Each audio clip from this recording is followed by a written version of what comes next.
मेष राशि वालों के लिए साल के ये 3 महीने बहुत ही महत्वपूर्ण रहने वाले हैं। जी हाँ, अप्रैल, मई और जून, ये 3 महीने कहीं ना कहीं उन सभी समस्याओं का समाधान करते हुए दिखाई देंगे जो अवगत मेष राशि के जातकों के साथ में चली आ रही थी।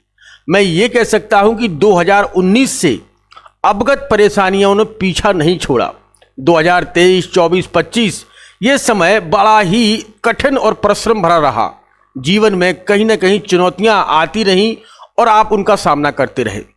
अब ये 2026 का महीने, ये 3 महीने क्या आपको लगातार सफलता दिलाएंगे? ये 3 महीनों में कौन कौन से ग्रह गोचर ऐसी स्थिति को बना रहे हैं जिनसे आपको सफलता मिलने वाली है, और जीवन में क्या क्या बदलने वाला है ये 3 दिन यानी कि 90 दिन, क्योंकि साल के ये 3 महीने सबसे महत्वपूर्ण रहने वाले हैं मेष राशि वालों पर।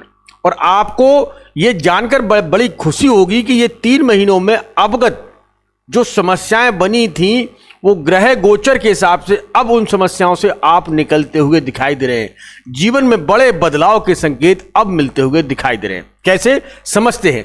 इससे पहले मैं अपना इंट्रोडक्शन दे दूं। मैं हूं पंडित आर के पाठक और आप देख रहे हैं अपना ही YouTube channel all is well राशिफल। मित्रों, आइए अब जानते हैं मेष राशि वालों के लिए ये 3 महीने क्यों ही बहुत ही महत्वपूर्ण बताए जा रहे हैं। मैं अप्रैल, मई और जून की बात कर रहा हूं। शुरुआत करते हैं अप्रैल के महीने से। अप्रैल के महीने में शुक्र जब 11 डिग्री के साथ में 1 अप्रैल को आपके लगन में विराजमान हो जाएंगे। पहला ग्रह शुक्र ही आपके अभी 12वें भाव से निकलकर आपके लगन में विराजमान हो जाएंगे। तो यहां पर शुक्र, आप जानते ही हैं, शुक्र आपके वैभव, आपके धन के कारक माने जाते हैं। वही ग्रह अब आपके शुक्र भाव में यहां पर विराजमान हो जाएंगे। तो मेष राशि के जातक ये ग्रह पूरा 1 साल लेते हैं समय आने पर। सबसे बड़ी बात, इस समय राहु का जो ग्रह गोचर हुआ है 2025 नवंबर से, वो शतभिषा नक्षत्र में भाग्य को रोककर बैठा हुआ है। भाग्य मतलब आय के धन को रोककर बैठा हुआ है। और क्योंकि धन तो बहुत देता है, लेकिन उनके साथ में जो ग्रहों का गोचर हो रहा था, मैं कह सकता हूं जनवरी फरवरी के शुरुआत में ही इन ग्रहों का गोचर हुआ है, तो आपकी आय के साधनों को पूरी तरह से बंद कर दिया। क्योंकि राहु के साथ में मंगल की बिल्कुल भी नहीं बनती है। राहु और मंगल अंगारक योग का निर्माण करते हैं। उसी के साथ में सूर्य और राहु की बिल्कुल भी नहीं बनती है, यह ग्रहण का योग बनाता है। वही ग्रह मार्च के महीने में अवगत 30 मार्च को यहां से जो है ग्रह गोचर करेंगे। मैं 15 मार्च 2026 को जब सूर्य यहां से निकलकर आपके 12वें भाव में पहुंच जाएंगे तो निश्चित तौर से लाभ देंगे। और अब समझते हैं अप्रैल, मई, जून। सबसे बड़ी चीज कि जब अप्रैल और जून में आपके शुक्र अपने खुद के घर में आ जाएंगे, शुक्र अपने खुद के घर में आ जाएंगे, तो शुक्र जब अपने खुद के घर में आएंगे, अपने घर का स्वामी हो, अपने ही घर में आ जाए, तो निश्चित तौर से धन की बढ़ोतरी देता है, प्रेम संबंधों को संभालता है। प्रेम संबंधों में अगर कोई समस्या आ रही थी या वैवाहिक जीवन में समस्या आ रही थी, क्योंकि हम शुक्र को इसी का कारक मानते हैं। शुक्र अगर आपकी कुंडली में इन समस्याओं के साथ में बने हुए थे, क्योंकि अब जो ग्रह अपनी स्वराशि में बैठ जाता है तो उसके परिणाम बहुत ही अच्छे निकल कर आते हैं। अवगत आपने देखा होगा कि शुक्र जब अपने 6वें घर से गुजरे हैं, मतलब आप कहूँगा कि 2025 में अक्टूबर और सितंबर ये महीने बहुत ही अच्छे नहीं रहे, समस्याएं खड़ी रहीं। क्योंकि शुक्र, वही शुक्र जो है सितंबर और अक्टूबर और नवंबर में यह आपकी कुंडली के 6वें भाव में बैठे थे। यही शुक्र को नीच का माना जाता है। वही शुक्र अब जाकर मार्च में, अप्रैल, मई और जून में यह अपने उच्च पद पर आ जाएंगे। तो यहाँ पर इनके जो रिजल्ट निकल कर आएंगे वो बहुत ही बेहतर। कैसे?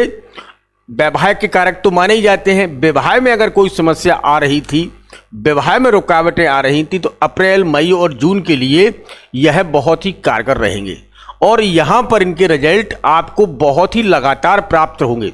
क्योंकि अगर यहाँ लगन में रहेंगे, लगन के बाद जब अपने धनेश में पहुंचेंगे, अपने घर में पहुंचेंगे, तो निश्चित तौर से इनके रिजल्ट बहुत ही बेहतर रहेंगे और जून तक यहीं पर आना हो रहा है।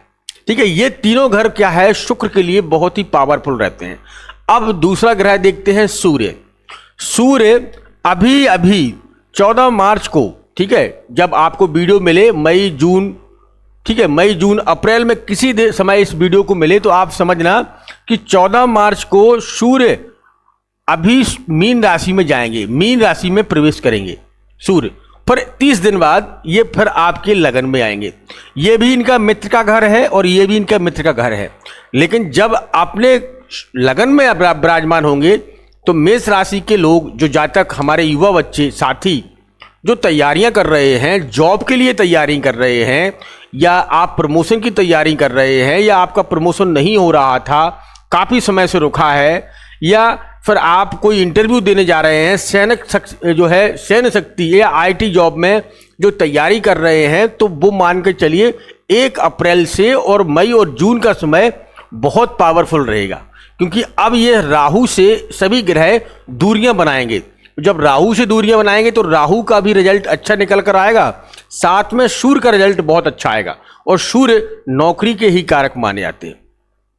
सूर्य यहां पर विराजमान हो जाएंगे, अभी मीन राशि में चलेंगे, तो मीन राशि में 14 मार्च को रहेंगे। 14 मार्च से 14 अप्रैल को आपके यहां आ जाएंगे लगन में विराजमान हो जाएंगे। लेकिन यहां शनि और सूर्य का मिलन हो रहा है। इनकी पिता पुत्र के संबंधों में थोड़ी करवाहट आ सकती है, या पिता पुत्र के संबंध भी थोड़ा सावधानी या संभालने की जरूरत है। मैं साथ में आपको रेमेडी बताऊंगा, उन रेमेडियों को आप कर लेना तो निश्चित तौर से संबंधों में बहुत अच्छे रिजल्ट प्राप्त होंगे। तो जो है 14 मार्च से 14 अप्रैल तक शनि और सूर्य से अलग हो जाएंगे, यानी कि मंगल के घर में आ जाएंगे। मेष लगन के हिसाब से देखा जाए तो यह है फर्स्ट हाउस में जाएंगे। और फिर 14 अप्रैल से और 14 मई के लिए आपके धन भाव में सेकंड हाउस में आ जाएंगे। तो यह समय दोनों ग्रह पावरफुल रहेंगे और शुक्र यहां से पहले ही निकल जाएंगे। तो कहने का मतलब है कि अप्रैल, मई और जून, ये 3 महीने हर साल की भांति इस साल भी बहुत गजब के रिजल्ट आपको देने वाले हैं। आपकी चाहे नौकरी हो या व्यापार हो, वैवाहिक समस्या हो या शादियों में रुकावटें आ रही हो, या कोई प्रॉपर्टी डील बार बार रुक रही हो, तो उन सभी के लिए यह कारक रहेंगे। इन सभी के लिए आपका जीवन बदलते हुए दिखाई देंगे सूर्य और शुक्र। अब इनके बाद में देखते हैं मंगल राहु के साथ में अंगारक योग बनाए बैठे हैं। अभी अभी जो है मार्च के महीने में राहु और मंगल का मिलन हुआ था। ठीक है, अब 45 दिन तक यहां पर एक राशि में इनका गोचर होता है। 45 दिन बाद निकलकर ये मतलब अप्रैल के अंत में और मई की शुरुआत में यह मीन राशि में पहुंचेंगी। मीन यानी कि गुरु का घर, गुरु बृहस्पति का घर। तो यहाँ पर जो लोग विदेश में जुड़े हैं, मेष राशि के जातक हैं, भूमि वाहन इत्यादि के कारक हैं, तो आप ये मानकर चलिए कि अप्रैल और मई, ये 2 महीने जून के अंतिम तक आपको भूमि वाहन इत्यादि, भूमि से लाभ मिलेगा। भूमि से जुड़ी चीज़ों में बहुत अच्छे बेनिफिट प्राप्त होंगे। भूमि या वाहन अगर आप कोई खरीदना चाहते हैं, वाहन खरीदना चाहते हैं, लेना चाहते हैं, तो निश्चित तौर से अप्रैल और मई में यह आपको कोई गिफ्ट के रूप में दे सकता है। कहने का मतलब शादी विवाह में भी आपको वाहन मिल सकता है। तो ये चीज़ें मंगल आपको 45 दिन बाद, क्योंकि राहु का अंगारक योग बनाए हैं, तो मंगल का इस समय अस्त होना, मंगल का अस्त होकर चलना इस समय थोड़ा समस्याएं खड़ी करता है। फिर जो है मई जून के अंतिम तक यह अपने स्वराशि हो जाएंगे। जून के अंतिम तक मेष राशि यानी कि आपकी राशि का स्वामी ही आपकी लगन में बैठता है, और लगन में जब मंगल आता है तो निश्चित तौर से बहुत गजब के रिजल्ट निकाल कर देता है। क्योंकि जिस घर का स्वामी उस घर में आएगा तो निश्चित तौर से ये भूमि वाहन और आपकी वाणी और आपका एक राजनीतिक पद, अगर आप मेष राशि के जातक हैं तो राजनीतिक पद में बहुत अच्छी बढ़ोतरी होती हुई दिखाई देगी। यह मई और जून का महीना लगातार आपको सफलता देगा, लेकिन संघर्ष भी दिखाएगा। क्यों? क्योंकि शनि की 7.5 है, इसको भी नहीं भूलना है। शनि की 7.5 का प्रभाव है, ठीक है, लेकिन संघर्ष के साथ में सफलता मिलना क्योंकि आप काफ़ी समय से इस सफलता का इंतजार कर रहे हैं कि हमारे जीवन में कब बदलाव होगा। दोस्तों, आप कितना भी प्रयास कर लो, लेकिन ग्रह जब आपके अनुकूल नहीं होंगे, ग्रह आपको नहीं देने वाले हैं, तो हर जगह से आपको ना ही प्राप्त होती है। आपने अभी तक आपके जीवन में जो सब कुछ चला आ रहा था, आप कह सकते हैं कि नवंबर, दिसंबर, जनवरी, फरवरी, ये 4 महीने से संघर्ष पर संघर्ष, या तो आपके अपनों के साथ में बुराइयां, या फिर धन और से काफ़ी जो है पीछे धन की कमी हो जाना, या अपनों का स्वास्थ्य बिगड़ जाना, या अपनों से जो है दूरियां हो जाना, ये चीज़ें बनी हुई थी। क्योंकि राहु शतभिषा नक्षत्र में होने के साथ साथ मंगल भी उनके साथ में बैठ गए हैं, और 45 दिन का ये समय रहेगा। तो यह समय आपको मार्च का महीना मैं कह सकता हूँ 14 मार्च से और अभी 30 मार्च तक अवगत लाभ मिलेगा, लेकिन थोड़ी धीमी गति से। शनि का प्रभाव हम आपको बताएंगे कि रेमेडी आपको क्या करना है। अगर आपने ये रेमेडी कर ली तो शनि के प्रभाव से आप बच सकते हैं। अब सबसे बड़ा खेल होने वाला है जून के महीने में। जी हाँ, 1 जून 2026 का दिन, इसे आप नोट कर सकते हैं। 1 जून 2026 जब गुरु भाग्य के देवता अपने उच्च स्थान पर जाएंगे। अभी यह मार्गी हो गए हैं, ये मार्गी होकर चल रहे हैं। अभी वक्री होकर चल रहे थे, अतिचारी होकर चल रहे थे। गुरु जब भी अतिचारी होकर चलते हैं तो इनके रिजल्टों में बिल्कुल बढ़ोतरी नहीं होती है, इनके रिजल्ट शून्य हो जाते हैं। आपके कार्यों में डिले हो रही थी, ये 4 महीने से बिल्कुल वक्री हो गए थे और अतिचारी होकर चल रहे थे, तो रिजल्टों में इनका प्रभाव बिल्कुल भी खत्म हो गया था। ये इनके रिजल्ट देखने को नहीं मिल रहा था, भाग्य ही आपका साथ नहीं दे रहा था। कर्म आप बहुत कर रहे थे, कर्म के बराबर आप प्रयास कर रहे थे, लेकिन भाग्य नहीं दे रहा था। क्योंकि यहाँ पर गुरु बृहस्पति ही वक्री की दिशा में चल रहे थे और इनका प्रभाव बिल्कुल भी शून्य हो गया था। क्योंकि वैसे भी कहा जाता है कि तीसरे घर में गुरु का होना अच्छे रिजल्ट नहीं देता है।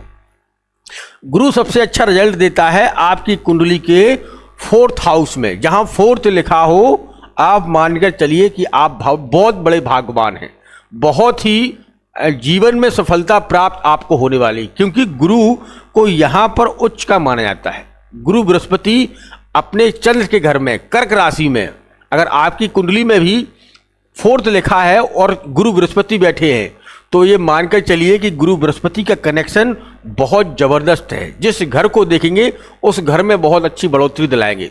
इसीलिए जो मार्गी होकर चल रहे थे, तो अभी थोड़ा संभलने की ज़रूरत है। अप्रैल और मई के महीने में गुरु जो है मार्गी होकर चलेंगे, लेकिन 2 जून तक ये यहाँ पर 2 जून 2026 पर अपनी उच्च स्थान पर विराजमान हो जाएंगे। तो मंगल का भी उच्च का स्थान का होना और शुक्र अपने स्वराशि में हो जाना और जो है गुरु बृहस्पति का उच्च का हो जाना है, ये संकेत दिलाता है कि मेष राशि वालों के लिए अवगत ये 6 महीने आने वाले समय में बहुत अच्छी सफलता मिलेगी। अप्रैल, मई और जून का समय निश्चित तौर से ये सभी समस्याओं को क्लोज कर देगा। मेहनत की बदौलत, मेहनत आपको करना होगा। ऐसा नहीं है कि आप सोचें कि ग्रह ही सब कुछ कर लें। आपको कर्म करना होगा, कर्म प्रधान करना होगा। कर्म के साथ ही आपका भाग्य सपोर्ट देगा। क्योंकि गुरु जब आपके भाग्य में यानी कि उच्च स्थान पर आएंगे तो 1 2 3 4 5 छठवीं आयु, स्वास्थ्य को बढ़ाएंगे, स्वास्थ्य अच्छा करेंगे। 7 और 8 सीधा 7वीं दृष्टि से आपके कर्म क्षेत्र, जहां आपकी जीविका चलती है, जहां से आपका धन आगमन होता है, जो भी आप करते हैं उस घर को देखेंगे। तो गुरु बृहस्पति आप जानते ही भाग्य है, डायरेक्ट भाग्य है। तो इनके साथ में आपके जो कार्य करने की क्षमता है उनमें बढ़ोतरी होगी और कार्यों में निखार होगा। कार्य जब अच्छे बनेंगे, आपसे हर एक कार्य सफल होगा, तो निश्चित तौर से यहाँ पर लाभ के संकेत मिलते हुए दिखाएंगे। 2 जून 2026 को गुरु बृहस्पति उच्च के स्थान पर आने से लाभ के भाव मिलेंगे। अब दोस्तों समझते हैं कि आपको इस सप्ताह में, इस महीने में या ये 3 महीनों में आपको क्या रेमेडी करना है। सबसे पहले आपको इस समय देखना है कि आपकी राशि का स्वामी कौन है। आपकी राशि का स्वामी है मंगल। मंगल आपकी राशि में इस समय चल रहा है राहु के साथ में। यह है 45 दिन तक रहेगा, 45 डेज। तो यहाँ पर आपको क्या करना है कि राहु को एक ही व्यक्ति कंट्रोल कर सकता है, या तो हनुमान जी महाराज या काल भैरव। ये दो ग्रह, दो ऐसे देवता हैं जो राहु को कंट्रोल करते हैं। राहु हनुमान जी महाराज से बहुत डरता है, क्योंकि भूत पिशाच निकट नहीं आवे और महावीर जब नाम सुनावे। नासे रोग हरे सब पीरा, जपत निरंत हनुमत बलबीरा। अगर आप बराबर हनुमान जी का नाम जपते हैं तो कोई भी संकट, कोई भी समस्या या कोई भी बड़ा विघ्न आपके जीवन में नहीं आएगा। सफलता मिलेगी, देर हो सकती है लेकिन अंधेर नहीं हो सकता है, क्योंकि हनुमान जी महाराज कलयुग के साक्षात देवता हैं। ठीक है, इन्हें वरदान प्राप्त है कि जब भी कोई व्यक्ति ज़्यादा परेशान होता है तो वह हनुमान जी महाराज की शरण में एक बार चला जाए और पूरी श्रद्धा के साथ में उनको अपना सब कुछ सौंप दे कि हे प्रभु, आपको ही करना है, आप ही हमारे जीवन को संभालिए, आपको ही जीवन को संभालना है। आप फिर देखिएगा अपने जीवन के रिजल्ट सब कुछ बदल जाएंगे। अवगत ये चीज़ें आपको हनुमान जी महाराज से कनेक्टिविटी बनाना पड़ेगी, क्योंकि 45 दिन तक राहु मंगल के चक्कर में है और मंगल और राहु से अंगारक योग बनता है। तो इस समय गुस्सा पर कंट्रोल करना है। कोई भी बात पर आपको गुस्सा ना आए, या आपका चिड़चिड़ापन का स्वभाव हो रहा है तो उसे कंट्रोल करने की कोशिश करें। व्यक्तिगत रूप से इस समय शांत रहें, हो सके तो शंकर जी की सेवा साथ साथ करें, क्योंकि शंकर जी के सिर पर ही चंद्रमा विराजमान है। या चंद्र के मंत्रों का जाप करें तो निश्चित तौर से जो गुस्सा आपको आ रही है या मन में एक उथल पुथल सी मची है कि क्या होगा क्या नहीं होने वाला है, तो यहाँ पर शंकर जी के मंदिर में भी एक के समय मंडे के सोमवार के दिन आप जो है शंकर जी को दही या शहद से अभिषेक किया करें। घर में ही छोटी सी शिवलिंग रखिएगा, 1.5 इंची या 2 इंची का शिवलिंग रखिएगा, उस पर दही और शहद से मंडे के मंडे यानी कि सोमवार के दिन अभिषेक करना ना भूलिएगा, बेहद लाभ मिलेगा। दूसरी बात, आपको ये देखना है कि शुक्र इस समय वैवाहिक के कारक हैं और उच्च के होकर जा रहे हैं। तो वैवाहिक के लिए अगर आप हो सके तो अगर वैवाहिक में परेशानियां आ रही हैं, शादी संबंध जैसे टूट रहे हैं या घर परिवार का माहौल भी बिगड़ रहा है, तो निश्चित तौर से जो लोग भिखारी महिलाएं होती हैं, जो विधवा महिलाएं होती हैं, उनको दान देना बहुत लाभकारी रहेगा आपके लिए इन समय में। अगर आप विधवा महिला हैं आपके आसपास जिनका कोई नहीं है, उनकी सेवा करना चालू करिएगा। ऐसा करने से उनके आपको जो उनसे आशीष मिलेगी या उनका आशीर्वाद मिलेगा, वो निश्चित तौर से आपका जीवन बदल देंगे। और हो सके कि जो गाय हैं, जो आजकल जानवर घूम रहे हैं, जिनकी कोई सेवा नहीं करता है, उनकी आप सेवा करिएगा। ऐसा करने से निश्चित तौर से लाभ के संकेत आपको मिलेंगे और जीवन आपका बदल जाएगा। ये 3 महीने अप्रैल, मई और जून का समय लगातार सफलता दिलाएगा और यही समय है जो पूरा 2026 का चैप्टर ही बदल देगा और आपके जीवन में एक खुशियों का माहौल रहेगा। शनिदेव के मंदिर अवश्य जाइएगा, शनिदेव की पूजा करिएगा, क्योंकि शनि की प्रभाव भी आपके ऊपर है, शनि 7.5 का प्रभाव है। अवगत आने वाले वीडियो में हम शनि के प्रभाव के बारे में बताएंगे और आपको पूरी जानकारी देंगे। तो दोस्तों, यहाँ तक आए हैं तो वीडियो को लाइक और चैनल को सब्सक्राइब अवश्य किया करें और अपनों के साथ में जरूर शेयर किया करें, जिससे अवगत आने वाली वीडियो सबसे पहले आपको प्राप्त हो। तो मिलते हैं बहुत जल्दी, तब तक आप अपना ख्याल रखें, सुरक्षित रहें। धन्यवाद और जय श्री राम, जय जय श्री राम।